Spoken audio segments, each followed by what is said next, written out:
passé au bac, j'ai fait de la philo et je n'en suis pas sorti. Depuis 30 ans, Michel Onfray, votre vie, c'est en effet la philo. Et encore plus avec les universités populaires de Caen que vous avez créées en 2002. Mais depuis septembre, vous n'êtes plus seulement un philosophe, vous êtes aussi le fondateur de votre web télé pour, dites-vous, rendre visible le travail de ces universités et accessoirement échapper au culte de la petite phrase. Il m'est arrivé d'être le clown de service. On est invité, mais pour se faire frapper. On se fait insulter, on se fait mépriser.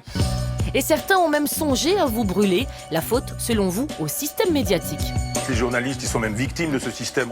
Moi, je trouve que les journaux sont très très vaches. Michel, c'est un taureau en liberté, quoi, c'est tout. Et donc, oui, c'est compliqué pour les chers médias parce que, voilà, on peut difficilement l'attacher.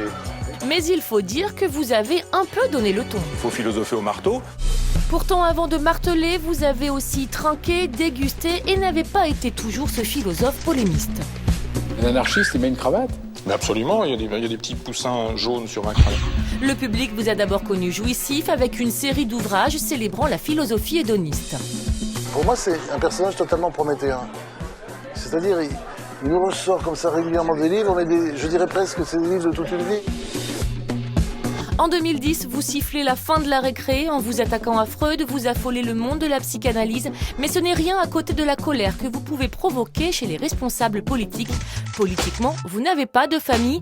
Déçu par Besancenot puis Mélenchon, vous dites préférer la pensée politique à l'homme. Quand ce philosophe, Michel Onfray, explique qu'au fond, il vaut mieux Alain de Benoît, qui d'une certaine manière a façonné la matrice idéologique du Front National, que Bernard Lévy, on perd les repères. C'est un propos de crétin. On me dit, vous ne choisissez pas dans ces trois gauches-là, donc vous n'êtes pas de gauche. Si vous n'êtes pas de gauche, vous êtes de droite. Puis si vous êtes de droite, vous êtes même d'extrême droite. Il y a des gauches dont vous ne parlez jamais. La gauche des paysans qui font des coopératives, des mutualisations. Une gauche qui est la mienne, qui est la gauche anarchiste de Proudhon.